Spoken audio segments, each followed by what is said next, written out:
Welcome back to the Glue Guys. This is Mike here. Brian is not here, but one of our absolute favorites is here. Alex Schiffer from The Athletic, the Nets beat reporter. Alex, a long-running tradition of where I can't get Brian, I go to you. I so appreciate you joining the show today. I was going to say one of our favorites. Brian's the only one that really ever plugs my work according to recent listens. And as you said, I'm kind of the adopted stepchild, like Cinderella, of this whole podcast. So one of our favorites is a questionable phrase, but it's good to see you too, Mike. I'm so happy to be here. What an exciting night because, we're recording this in the morning after the draft. You were at the draft. Is that correct? Correct. Just give people, what was the experience like? Because we haven't had a in-person draft at that level, right? In a while. Yeah, it was my fourth draft total. First in person on the Nets beat, obviously. And I guess my only takeaway from the actual experience was that one, I kind of found it funny that Knicks fans and some of the other fans there were cheering picks that Woj or Shams had already reported were not going to their team. I thought, 21st century, 2021, people would have been a little more on the ball there. And I thought it would be a little bit of a bigger crowd. I can't even really give you a rough estimate, honestly, because where I was sitting, you were kind of covered by seeing the rest of the arena. But I thought it'd be a little bit of a bigger turnout just because, there was a lot of hype around this draft. And even though the Nets and Knicks both made the playoffs, obviously there was still some intrigue and as to what they could do and did the Knicks trade up, did the Nets trade up? So, and there were some more New York natives, James Bouknight from UConn, Sharif Cooper, I believe, is from Newark, New Jersey. So there was Jonathan Kuminga played at St. Pat's, Kyrie's alma mater. So I thought there was a lot of local aspects, even though both local teams didn't have a lottery pick to where maybe it'd be a little more full. Yeah, I mean, I thought it was so the draft. It is always silly that there isn't just like a Woj Shams ticker at the bottom. I mean, I get why ESPN's not putting Shams Charania at the bottom of their ticker, but like, how hard is it for Woj to just pipe in? I'm sure he does pipe into the producers and say, "Hey, well, you missed this, but when Day'Ron Sharpe got drafted by the Nets, Perk talked about Sharpe and his fit on the Suns, and the Shamet the trade had happened like, hours before ago. That. Mm-hmm. And I'm not even blaming Perk for that, though Perk said some like wild stuff, but like I heard the Moses Moody pronunciation was gold TV. It was really good. And Richard Jefferson made fun of him, which is a good thing that they allow to happen on the broadcast.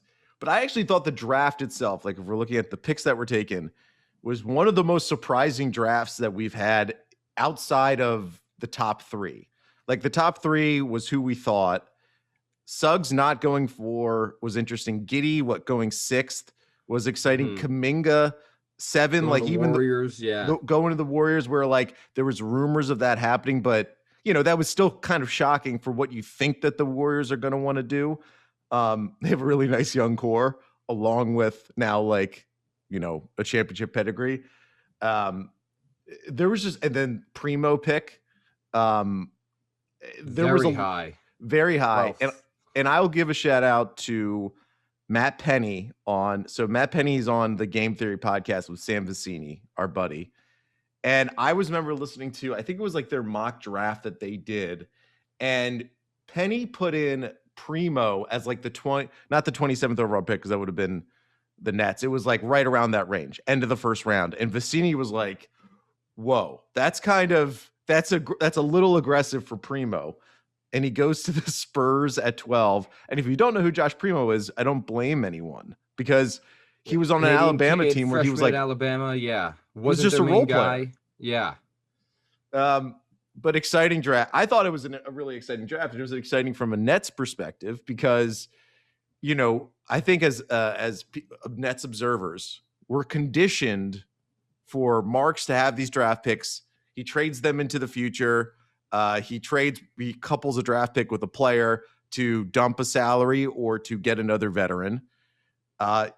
This draft was wholly unique because he did take a veteran and then get a draft pick. And we were all expecting another move to be made. It never got made. I want to ask you first, do you think Marks's intent was just to get that extra first round pick and to be able to take whoever was there at the end of the first round, two chances? Or do you think that there was something else happening? Like, do you think that there was another possibility that Marks was contemplating, whether it was to trade up in the draft or whether it was to use these two picks, these two guys that he just drafted later on in some type of move? Yeah, you know, I think what you talked about the surprise of the draft, I think what was the most interesting thing was, you know, as you kind of allude to, you look at some of the teams that had two picks. I mean, a lot of people thought there was going to be something that went down with the Warriors. Is there a, you know, their two first and James Wiseman for some big name or you know, big impact guy. The Knicks had two first round picks and they just kind of punted on them and traded back for one of them and then traded the other one for a future. And then, as you said, I mean, Landry Shamet gets traded around 5 o'clock Eastern time Thursday. You see them now have 5 total picks, 2 first rounders, and you're kind of wondering, all right, well, is this about to be, you know, is it like this is the beginning of what's going to be a wild night just for the Nets? They have 5 picks. You know, I think there was a lot of speculation going around with the people I was talking to was, do they try and couple 2 first round picks for DeAndre Jordan for somebody? But, you know, some of the other people I was talking to was, you know, who are you going to get back for that? And, you know, you're dealing 2 first round picks with DeAndre. I mean, that's a lot to unload a guy like that when maybe you're better off holding on to him because it's only going to move the books, so to speak, financially so much. So I think the biggest surprise, especially after the Shamet trade, was, all right, they have 5 picks. There's no way they're using all 5 picks. And that's exactly what they did. Yeah. And the thing about and I'll jump to the DeAndre trade, because like that was the speculation, right? That they trade Shamet. I think JJ Redick's coming. Like that's not reporting, but JJ Redick, everyone knows he lives in Brooklyn. Neither of us are psychics, but I think that the tea leaves. Yes, we could be wrong, but like, well, I don't think you get rid of. I mean, Landry Shamet wasn't like the key piece of this team, but he was a rotation piece that filled a role that any team wants, which is like a combo guard shooter. Not that he was a great shooter for the Nets, but that's a nice guy, and he played in the playoffs. Yeah, you know, talking to some scouts and agents throughout the draft, you know, people were, you know, some people were in my Twitter mentions of, you know, why trade Shamet for Javon Carter, who tough defensive guard, who good I like, three-point shooter, but I covered him in college a bit. But you know, I think people have to realize with the state of this Nets roster, there's not a ton you can ask for because they only have so many young and up and coming players. Nick Claxton, they could probably have put in a deal and gotten something better, but he's their best defensive player. He's still very young and scratching the surface of what he can be. Reggie Perry's not going to have much of a market because he barely played. He has no market. And yeah, Again, you're nice. I'm nicer than you. I love Reggie Perry, but and he may not be on this team, by the way, with 5 draft picks that just happened. I mean, like, because we're going to talk about roster construction. Yeah. It already, like, this team felt like they needed a lot of people, but then when you look at it with 5 draft picks, maybe they really kind of don't have that many spaces. But yes, absolutely. So, looking at all that, Shamet's funny. You know, Landry kind of reminds me of Taurean Prince, who also got dealt last night, in that they're both good enough. They're known for their shooting, quote unquote known. Obviously, Taurean also, you know, didn't live up to expectations. I think Landry had a decent year, all things considered, for the Nets. But you know, they're good enough to be on an NBA roster and be on a team and play. But like, at the end of the day, they're also just good enough to be thrown into a trade. And that's kind, you know, they've both switched teams a lot in recent years. So I thought Landry was going to pop this year in a way of that, like, he would become sort of like a Spursian role player that we're used to seeing, like a Patty Mills type. I thought to say that because he was playing with, you know, but when he got dealt to this team, he was playing with Kyrie and KD, and then obviously Harden comes in later into the picture. And I just thought, like, okay, this is a guy who he was really good as a rookie. He was shaky with the Clippers, but he was like off and on. And he basically was off and on then with the Nets. And I thought, coming to the Nets, I was like, he's just going to have open threes, and he's a shooter. And he just didn't convert the way you want him to. Exactly. And I think that's part of the Nets' reasoning, you could probably say, is, I mean, look at Joe Harris, who led the league in 3-point shooting in his first year with the Nets having their big 3 and not all the 3 on the court at the same time due to injury. I think there's a lot of guys they could probably look at through analytics or film that say, well, we could take a shot at him and he's going to have the same looks, and maybe maybe he's cheaper. Maybe we don't have to worry about a long-term extension with him, etc. Again, kind of like JJ Redick, who you would figure is pegged for the veteran minimum, if he were to come to Brooklyn. He's already outfitting one of his cars for a black and white color scheme. He's getting the paint job on the car. His son's phone, I don't know if he has a son, but if he has a son, his phone's background is the Brooklyn Nets. Like he is like, if he's not a Brooklyn Net, that is almost an indictment against JJ Redick, because like, it is obvious, like JJ Redick has publicly said multiple times he wants to be on the East Coast. He wants to play on the East Coast. Preferably the New York teams or Philly, because his family's in Brooklyn. Yeah. I'm sure the Knicks could use him. But if you're JJ Redick at this point in your career, you're trying to win a championship, no shots against the Knicks, but the Nets is where you're going to want to be. So I think JJ is going to come here, but the Shamet trade was just, I am surprised why DeAndre Jordan wasn't coupled with one of those first round picks. And so we saw a late night trade. The Derek Favors was sent away from the Utah Jazz to the Oklahoma City Thunder for a future first. Now, Derek Favors is a better player than DeAndre Jordan is at this point in their career, and I think probably a much better player. But it took a future first to do it, and I think they have about the same salary. The Nets probably at least would have given him a future first, if not like a second round pick, or if you have to couple both, I mean, that would have been tough. The reason why it is interesting is because if you remove DeAndre Jordan's $10 million a year salary and you don't bring anything back of consequence, it does offer up to Joe Tsai and saying, hey, we're saving you $10 million. We should not use it for Spencer Dinwiddie, because I think Spencer's gone. Like, whatever Bruce Brown gets, like, we can match. But we brought up Javon Carter. I think he's Bruce Brown insurance. You took the phrase right from me. Look at us in sync today. I know, man. I mean, and if anything, he's not as versatile as Bruce, but he's a better shooter by far, yes. I think, right? What do you know about Carter? Give people the Carter breakdown. Yeah, when I covered Missouri, they played West Virginia a couple times. He was kind of the straw that stirs the drink for their defense. Press Virginia, forcing a lot of turnovers. He's in your face. He's a capable floor general. As you said, is he a point guard capable, the level of Spencer Dinwiddie, or even just in terms of running an offense like Chris Chiozza at the NBA level? Like, maybe not. But that's not really what you need him to be anyway, when you have, the big three and some of these other guys. But he, as you said, he doesn't take as many threes as a guy like Landry Shamet, Joe Harris, but he shot 38% from three in his 3-year career. So when he does get a look, it's got a decent shot of going in. And he's a big physical guy. He's built like a football player. So it's funny, we're talking about Bruce Brown insurance, and Bruce Brown was obviously a standout football player. But so as you said, is he a guy that's going to be could you throw him into the short role if Bruce Brown leaves?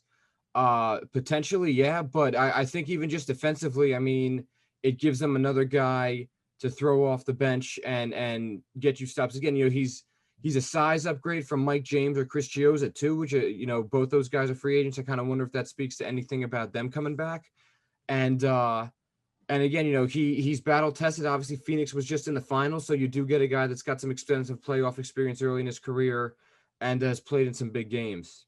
Yeah, and so John Hollinger, who now works with our company, but he used to be the personnel guy at the Grizzlies, he says that, like, Carter's they drafted Javon Carter. Yes. He said Carter's a guy who's just in the gym all the time, which is very Bruce Brownie. He and to me, he's like Pat Beverly, like a Barclays Center dessert option to Bruce Brownie. Yeah. And by the way, I think the UK Nets fan account tweeted this out, but now there is a Carter Nets jersey that people can buy that isn't Sean Carter. It is Vince Carter. Or Vince Carter. It's another exciting Carter jersey that you could buy and walk around in.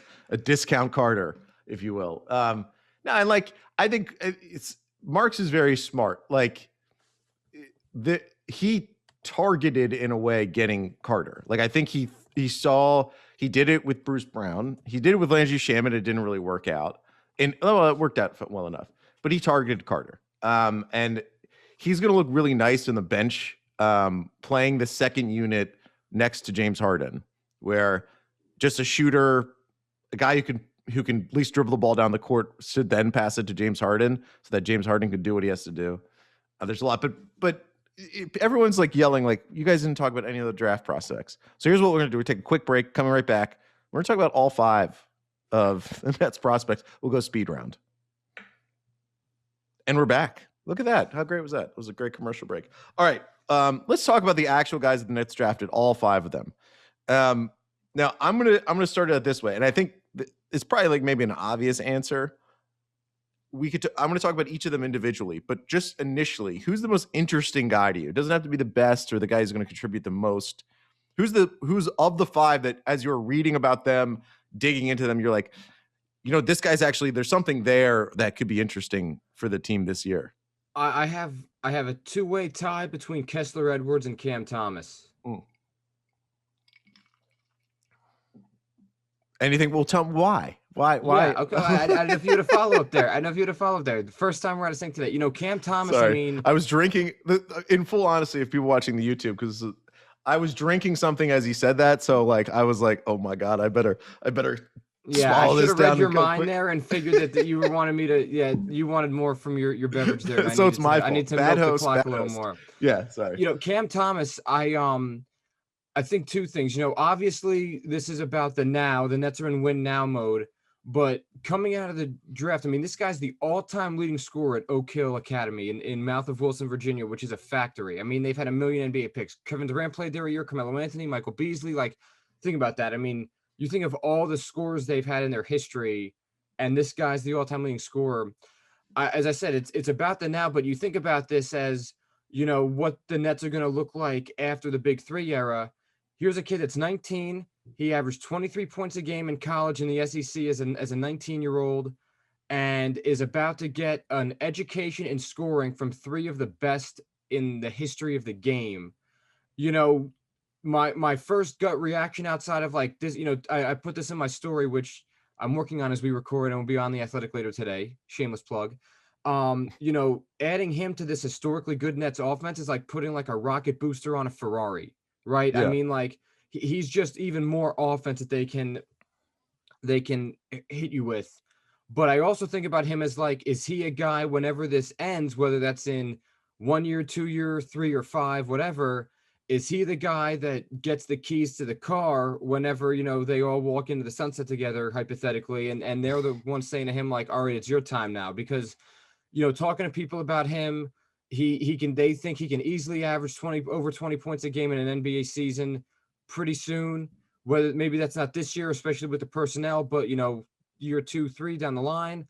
And he's a guy that can take away some of the scoring burden off these guys as he gets older and they get older. So he's the most interesting one to me. I'm also kind of curious. I asked him this at his post-game press conference, and he just kind of said, Hooper's hoop, man, we'll figure it out. But I said to him, you've been me and Netsdaily's Chris Mahone were the only reporters in the press conference, in the in-person press conference last night. I said to him, I said, you've been the guy, the go-to scorer, the spark plug your entire life. And now you're going to a team where you are at best going to be the 5th option on the floor behind the Big 3 and Joe Harris. And, we'll see how he adjusts with his game. And maybe, the number 5 is a bit optimistic in a lot of ways too. It's a 19-year-old kid. Do you think about that at all? And he's like, we'll figure it out. We're all basketball players. We understand what's at stake here. I get your question, but we'll figure it out. So, those are the reasons why he intrigues me. And also, again, the scoring you just put, I had a scout text me on the game. He's like, during the draft, I said, what do you think of the fit? He goes, instant offense. Again, pouring gasoline on their gigantic offensive fire. But he wouldn't stun me as a guy that, maybe drives to the basket instead of kicking out to James Harden for getting his own shot sometimes. So that's going to be the interesting part of the adjustment process is he able to, is that even a thing? Or does he understand oh no, I am 5th in line right now to get a shot. Here's the ball, Joe Harris. Yeah, I mean, and we'll get to Kessler Edwards in a sec. My thing, so Cam Thomas was exciting. He was one of the guys I really liked. I value production. I like guys who actually do well in college and play basketball well. He is when you watch the highlights, it really is like there's like the step inside the 3-point line, fall away jumper, like those type of shots that you just don't see guys take unless if they are Kevin Durant. Like you want to eliminate all those. I mean, the thing with Cam Thomas is like, so I've always kind of advocated for, I think most NBA teams should strive to have someone like Cam Thomas near the end of their bench, which is someone that if they really need to and they get desperate, like if there's injuries or in the regular season, there's like you have guys who are just sitting out games, someone who can get like 15 points on a random night. And he seems like that type of player. He is a future pick in what you were saying. Like I can't imagine he's going to get a bunch of run this year. Like unless if his catch and shoot threes, which I think he hit like 40% in college on catch and shoot threes, but I'm going to guess that a lot of them really, probably didn't take a ton of catch and shoot. He seemed to be a lot of a pull up maestro. I just don't think he's going to play a ton, particularly with the big three. Like I think there may be nights where we're going to get like a healthy dose of Cam Thomas. Yeah. Like in the way like Mike James, like you referenced, like the way Mike James randomly played 25 minutes or whatever in the playoffs that one game. Well, my two comments to that. I mean, one, the Nets just went through a season where they had 27 different players suit up for them. So like, I think if last season showed us anything, is one guy went after me on Twitter the other day, last night. He's like, none of these guys are going to play. It's like, dude, you remember Andre Roberson suiting up for the Nets this year? Like there was a ton of dudes that got run that Iman Shumpert played this year. If there's anything last season taught us, it's never count a guy's minutes out, because I look like a fool doing that this year all the time. So yeah, I agree with you. I think and Marks takes these guys. The reason why he took 5 draft picks is because, didn't he say last night that they're not top 8 rotation people? Like he doesn't have it in his mind that these guys are going to be in the top 8 in the rotation, but they're going to play like the NBA season. Like they are going to play. There's going to be moments. And again, assuming the Nets are fully healthy for a while, they will have, or the whole season. I mean, there will be games where there's just an atomic blowout against a tanking team, and you can empty the bench and get those guys some run. I think in the world of load management, the ceiling for Cam Thomas this season is you adjust to scoring very quickly, and on nights or situations where we want to rest all 3 guys, you could be the one. Again, we'll see what the rest of the roster looks like, because there is a lot of open spots, but we're going to give you the ball and you're going to keep the offense afloat while those guys rest, essentially. Yeah. One of the best outcomes for Cam Thomas, and we'll move on to some of the other guys right after this, but is like, it is to pop enough that he becomes interesting in trades. Like, yeah, you would be great if he was like with the Nets for 15 years and he was the next James Harden and like he was an amazing scorer. James Harden is his favorite player, by the way. Fun fact. He said that last night. Yeah, and that's kind of obvious when you watch him play, right? Like he's doing a lot. He's trying to do a lot of that, and is successful. But like in the way that Nick Claxton popped, and Nick Claxton is now someone that if you're in another team and the Nets are calling you about a trade, you're interested in Nick Claxton. I think the same thing. I don't think that's Marks's motivation, but I do think that's part of the equation where it's like, Cam Thomas is probably going to produce. Like if he was on a bad team, like if he was on Houston and maybe he was I know the Jalen Green, Cam Thomas backcourt would be kind of bonkers, but like if he was just on a bad team, I think he would average like 12, 13 points this season, per game. And like everyone would be like, Cam Thomas, like that's a pro. That's a Jordan Clarkson approximate, right? Yeah. I think with the Nets, he's just not going to get that. But like I do think there's going to be times this season where they'll be like, hey, Cam Thomas is getting 20 minutes a game and he's balling, Yeah. Real quick. So you mentioned Kessler Edwards. The only reason why I knew about him, I think Zach Harper was big on him. Zach Harper has beat the Kessler Edwards drum harder than Dave Grohl during his Nirvana days. Quality drummer reference. Pepperdine is always been a hilarious university to me. Partly there's an SNL sketch way before your time about UCLA and Pepperdine. I can't even really explain it. It's not worth anyone's time, I gotta but look it that up. exists. I It's so Steve Buscemi. I remember Pepperdine as the school that Zoe 101, the show that on Nickelodeon starred Jamie Lynn Spears, Britney's younger sister. Um, Now that's the generational gap that we're talking yeah, about. yeah. Yeah. Let me just say this Apologies. though, Mike, if you were a basketball coach and you called me today and said, "Hey, I just got the head coach at Pepperdine. Do you want to be an assistant, B, video coordinator, whatever the job is that I can provide for my family, which Yes. I am on the next plane to Malibu. Heck with my job, heck with my benefits.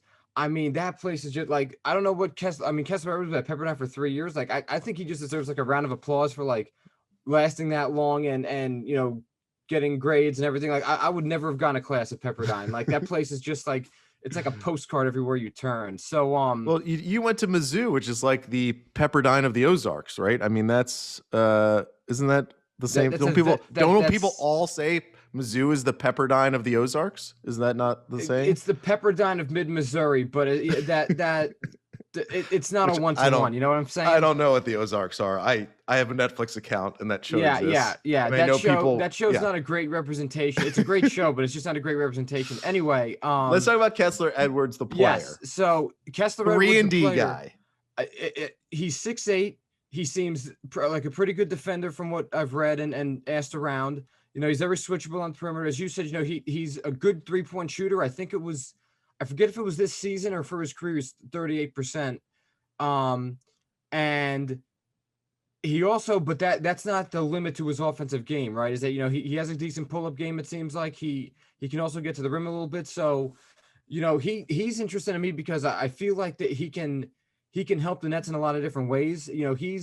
To me, I feel like him and Cam Thomas, who we just talked about, have the best chance to be on the roster and getting playing time of some significance this season because he's a bit of a Swiss Army knife, just in that, well, they can use some help on the perimeter with defense. They can always use more shooting. And but he's not a one-dimensional scorer in that, as you said, his catch and shoot three numbers might not be the end all be all for his playing time the way it might be another young guy trying to crack into this team. You know what I mean? Yeah, I mean, Kessler, 39.5% from three on nearly 400 3-point attempts over his career at Pepperdine. So that's high volume. Like, you'll find guys like Kai Jones, I think, is a 38% 3-point shooter last year, and he shot the ball like 40 times from three or whatever. Like, you have to always look at how many attempts that these college 3-point shooters actually take, because often it is a minuscule number. And then we see the percentage. We're like, oh, well, let's just extrapolate that out further. Kessler Edwards and another guy who Marcus Zegarowski, is that how Yes. we're related to a guy, younger brother of Michael Carter Williams, near and dear to my heart. Both of them are high volume, deep shooters. Both have defined roles. And I think if you're going to have anything out of these 5 picks, all these guys, and Cam Thomas could be better than this, but all of them seem to have a defined role already, right? Like Cam Thomas, microwave scorer. Day'Ron Sharpe is rebounding big with maybe a little craft, passing wise down low. Kessler Edwards, Marcus Zegarowski, 3-point shooters, like really high quality 3-point shooters. And Raekwon Gray is, I mean, did you watch Raekwon's highlights at all? Have you admittedly seen didn't, how he plays basketball? 59th. Literally, they announced his name and Sean Mark was hopping onto the Zoom, so I didn't have time. He's the guy I did the least amount of homework on, admittedly. Okay, so Brian and I had talked about him. Take the reins here, yeah. Brian and I are obsessed with beefy centers, and Day'Ron Sharpe is one of those beefy centers that the Nets could have had. And then Raekwon Gray is literally the beefiest of beefs that you could get. He is like when you go to Outback Steakhouse and you get the 23-ounce porterhouse. Like, I mean, he's 6'8", 270. Okay, and the thing what everyone's saying about him is, and I feel bad. I'm a former fat kid who's now transitioning into a fat adult. He has 17% body fat. Thank you, I appreciate it. It's the beard. 17% body fat, which for a high-level athlete is quite a big mark. Yeah. Some guys I can't even think of the second highest number I've heard compared to that, honestly.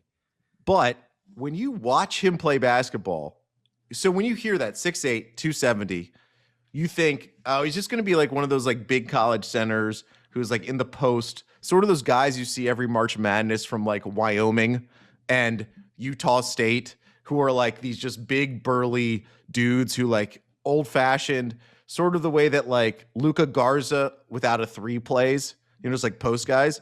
Raekwon Gray is like slashing to the hole with the ball in his hands. This is a great stat this was from Sam Vecini's write-up about him. Raekwon Gray generated nearly 4 shots at the rim in half-court settings, which is 64% clip. And he also loves floaters. He took 1 floater per game, which is very like Bruce Brown again. Floaters, we love floaters. And when you watch him, there's the ACC network has like a highlight package of him. Honestly, like his highlights are him taking the ball at the top of the key and driving to the hoop at 6'8", 270. So how does he translate to the NBA? Well, like the easy thing is to be like, hey, he's Draymond Green, right? Like, hey, he's kind of not that tall and he's wide and he has some skill. He's Draymond Green. I mean, he's not that.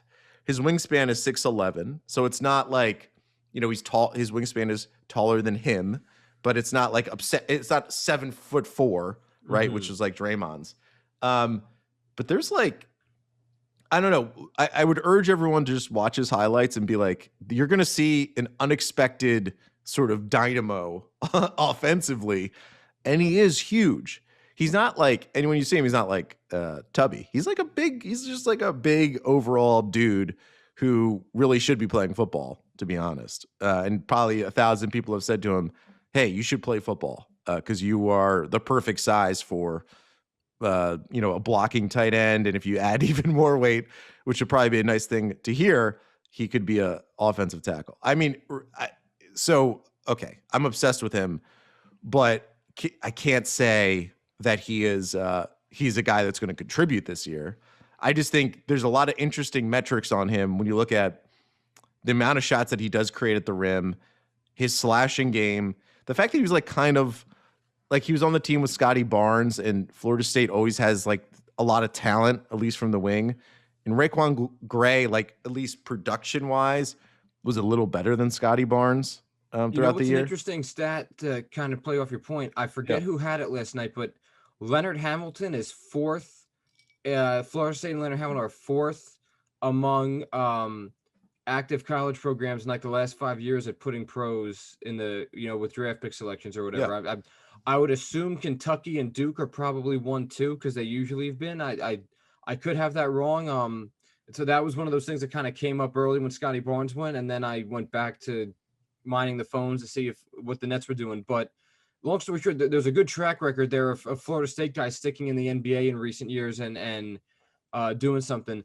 Yeah, as you guys know, I think you can make a case for every single guy as to why they should or shouldn't get a spot on the roster and kind of see what they can do.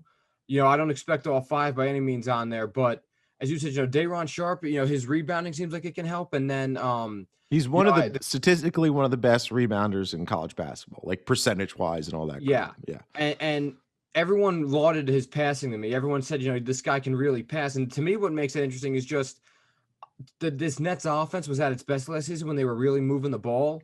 And, Nick Claxton is obviously a good player. DeAndre Jordan, we've seen what he can do, but I don't think the Nets have had a great passing big man in a while. I'm trying to think of who would be that guy. And I'm not saying this guy's going to come in and be like Nikola Jokic, but I think offensively. Well, like the snide answer is Kevin Durant.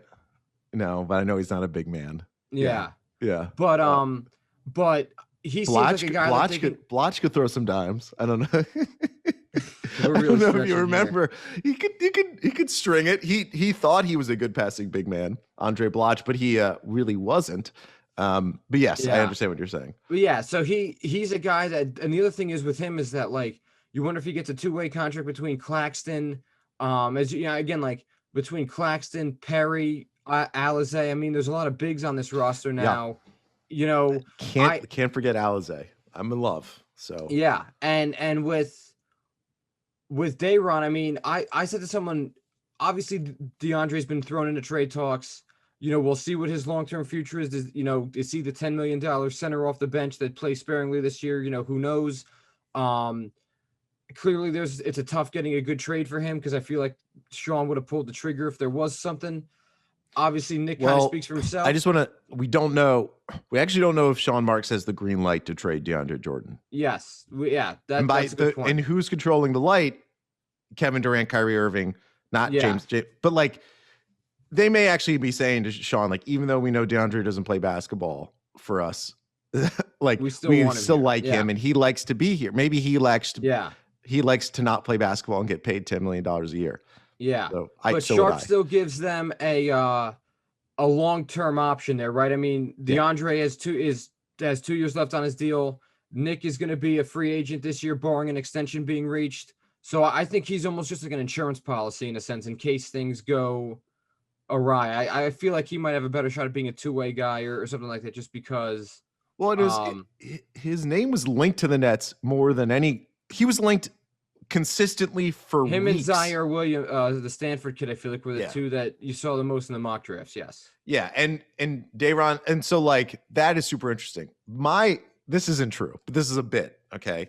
My theory is Sean Marks is so playing 5D chess. Who did Day'Ron Sharpe play high school basketball with? Cade Cunningham, Moses Moody, and one more guy, right? Scotty Barnes. Kevin Boyle at Montverde, Kyrie's coach, Yeah. So Sean Marks is already planning for the next big three to come in. He's going to make Day'Ron Sharpe feel like the most important person in the world. Day'Ron's going to hit up his buddies Scotty Barnes, Cade Cunningham, and Moses Moody and say, hey, let's recreate the Montverde. By the way, why is it not Montverde or Montverde? I don't know. Also, isn't that Mets shortstop Francisco Lindor, another Montverde alum. So you're saying they're all going to go on a yacht in Rio? Yeah, and in 2028, Cade, Moses Moody, Day'Ron Sharpe, and Scotty Barnes are going to be playing for the Brooklyn Nets after James Harden, Kevin Durant, Kyrie Irving had just won 5 straight championships. So it's gonna be a nice passing of the torch. It's very smart. Marks is he's ahead of the game. Do you agree with this theory? Do you 100% agree? Sean Marks is playing 5D chess while the rest of us are playing checkers. That's your summary. Yes, that's I think is 100% what's happening. No, but one final point, because I've held you for. Well, I'll just do a quick Marcus Zagorowski thing. Just everyone. I rarely watch Creighton play, but he shot over 40% from 3 in all of his 3 years in college. He seems very Bryn Forbesy, Landry Shamet to me. So that, I mean, I don't know if he's going to be that great, but he profiles us that way, meaning like he's kind of small, but not that small. He's a great shooter. He's 45% off the catch from 3, which is elite. Apparently he's just not that strong of an actual player. So I don't know. He's the 54th pick or whatever he was. What do you expect? One final thing to wrap it up. The Nets are going to have one of the most exciting summer league teams. I'm pumped for summer league to see all these guys out on the court. Nick Claxton, is he going to be there? I had heard the other day that it's not a slam dunk that he plays summer league. It's not. I know people have been reporting he's going to play, but I don't think he's officially committed. Probably don't need him. I mean, look at all the bigs though. You have 4 games. Like, how many of the Alizé's playing? Reggie Perry? Like, how many of these guys can you reasonably play and have them get meaningful Sharpe is a big, and Raekwon Gray is, if you watch him, he's more of a wing, which is kind of incredible. But so you don't really need Nick Claxton. Let's preserve Nick Claxton's knee. So they have one of the most exciting summer league teams. And the one final point. So if you're guessing why did the Nets draft 5 players when they have such a strong roster up top with the big 3 and Joe Harris, and John Hollinger had this in his piece about, I forget what trade it would have been. It wasn't a Nets trade, but it had something to do with the team, like a high payroll team getting a second round pick. The second round pick salaries can be cheaper than veteran minimum salaries, and every dollar counts because the Nets are above the luxury tax. So while it seems kind of unlikely that the Nets' 3 second-round picks and 2 first-round picks are all going to be on the roster. If you are looking for cheap ways to build out your roster and controllable ways, draft the guys. And that's what Marks did. And so he's probably saving Joe Tsai if all 5 stay on the roster, which again is unlikely. He's probably saving millions of dollars by doing so. Yeah, I took Sean's comments last night because he kept talking about, we'll see what these guys can do in summer league. Free agency starts on Monday. I'm sure there's going to be a Nets Glue Guys podcast free agency extravaganza I'm not invited to. It's okay. But I think that, as we've talked about, they have limited options to sign guys. It's a mid-level exception. It's for guys like Bruce Brown and Spencer Dinwiddie. They're full bird rights. And then most everyone else is either the taxpayer MLE or the veteran minimum. They don't know what's going to be out there. Obviously, he's facing a John Holland. Since this is like the John Hollinger Appreciation Podcast, all we're doing is like pointing out his stuff. But not that I don't like John, fellow New Jersey except for native. Virginia is a terrible university. So he's coming to our door tonight with pitchforks thanks to that. But he said that there's a lot of GMs that would be envious of Sean Marks' position right now, but it's still a very difficult one to build a championship roster with all this. And I think part of his rationale is we're going to get all these guys and we're going to see how free agency goes and we're going to see how summer league goes. And then we'll start to see, where to place who and who to keep, maybe who's a Long Island guy versus a Brooklyn guy who just can go overseas and we'll call you if we need you. I think that there's a lot, as you said, that outside of the money, there's still a lot that needs to be sorted out. And that's why maybe having the most options is the best option. Well, let's end it there. That Alex, I know you have to write another story, which will be on The Athletic. As you said, everyone should be reading Alex's story. You should subscribe. Tell your parents to subscribe. Tell your friends to subscribe to The Athletic. 50% off discount right now. And Mike's doing a great Brian impression. Yeah. And I would, people should jump in because those discounts don't always last and they may be fewer and far between going forward.